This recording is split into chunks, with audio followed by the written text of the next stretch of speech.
একটা প্রশ্ন আসছে যে অনেকে জামার হাতা গুটিয়ে নামাজ আদায় করেন। ইসলামী শরীয়তের দৃষ্টিতে এই কাজটি কতটুকু গ্রহণযোগ্য?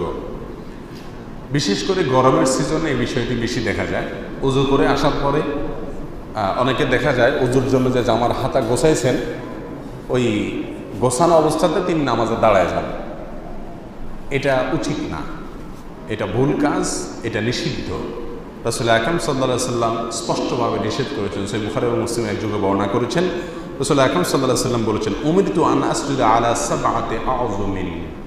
আমাকে আল্লাহ সুবহানাহু ওয়া তাআলার পক্ষ থেকে 7টি হাড্ডির উপরে, অর্থাৎ শরীরের 7টি শক্ত অঙ্গের উপরে সিজদা করার নির্দেশ করা হয়েছে। সিজদাতে এই 7টি অঙ্গ মাটিতে লাগতেই হবে বা জমিনে লাগতেই হবে। তার ভিতরে একটা হলো আল জাবহা, কপাল, অর্থাৎ নাক এবং কপাল দুইটা মিলে একটা, আর 2 হাত তাহলে 3টা, এবং 2 হাঁটু তাহলে 5টা, ও আতরাফুল কদমাইন, এবং 2 পায়ের আঙ্গুলগুলোর মাথা, তাহলে 2 পায়ের আঙ্গুলের মাথা এবং 2 হাঁটু 4টা, 2 হাত 6টা, আর নাক কপাল মিলে একটা। এই 7টি অঙ্গের উপরে সিজদা করার নির্দেশ করা হয়েছে। সেই সাথে ওয়ালা নাকফিতা থিয়াবা, এবং কখনো যেন কাপড় ভাঁজ করে না রাখি নামাজের মধ্যে, এই মর্মে আমাকে নির্দেশ করা হয়েছে। কে বলেছেন? রাসূল করিম সাল্লাল্লাহু আলাইহি ওয়াসাল্লাম। অন্য এক বর্ণনায় আসছে নবী আলাইহিস সালাম বলেছেন, ওয়ালা আকুফ সাওবান ওয়ালা শাআরান, আমি যেন কোনো কাপড় অথবা চুল এগুলো ভাঁজ করে না রাখি নামাজের মধ্যে। নামাজের ভেতরে ভাঁজ করা তো খুবই জঘন্য কাজ, অনেককে এই কাজটাও করতে দেখা যায়, নামাজের মধ্যে এরকম শার্ট ভাঁজ করে। এটা তো খুবই জঘন্য। এমনকি নামাজের আগে আপনি ভাঁজ করেছেন, ওই অবস্থায় আপনি নামাজ শুরু করেছেন, এটাও নিষিদ্ধ।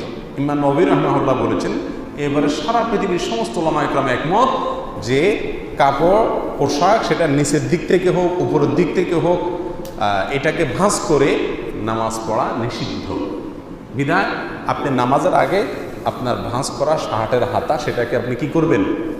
মেলে দিবেন, তারপরে আপনি সালাত আদায় করবেন। যদি কেউ টাকনুর নিচে তার প্যান্ট অথবা পায়জামা থাকে, সেটাকে তিনি ভাঁজ করে নামাজ পড়েন, তাহলে সেটা কিন্তু এর আওতায় পড়বে না। এক্ষেত্রে সারা বিশ্বের বড় স্কলারদের ফতোয়া রয়েছে, সৌদি আরব সর্বোচ্চ উলামা ইকরামের বোর্ডের ফতোয়া রয়েছে যে টাকনুর নিচে প্যান্ট পায়জামা পরা সর্বাবস্থায় হারাম।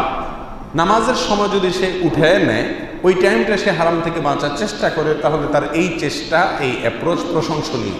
তবে শুধুমাত্র ওই সময়ের জন্য উঠিয়ে রাখা নিন্দনীয়, বরং সব সময়ের জন্য এটা উঠিয়ে রাখা উচিত। তাহলে খোলাসা কথা হলো, কাপড় চোপড় বিশেষ করে শার্ট ইত্যাদির হাতা ভাঁজ করে, সেটা ওজুর জন্য ভাঁজ করে না, যেমনি হোক ওই অবস্থা নামাজ পড়া নিষেধ, বরং সে ভাঁজ আপনাকে খুলে তারপরে নামাজ আদায় করতে হবে। বিশেষ করে উজু করে যখন এসে আপনি ভাঁজ করেন, তখন আপনার উজুর পানি হাতে থাকে, আশেপাশে থাকা লোকগুলোর গায়ে সে পানি লাগে, তারা বিরক্ত হয়, কষ্ট হয়, সেটা আরেকটা অন্যায়। আর আপনি যদি জামাটা হাতারা ভাঁজটা মুক্ত করেন, তাহলে সেক্ষেত্রে অন্যের গায়ে উজুর পানিও লাগবে না। বিধায় এই বিষয়টা আমরা খেয়াল করবো ইনশাআল্লাহ।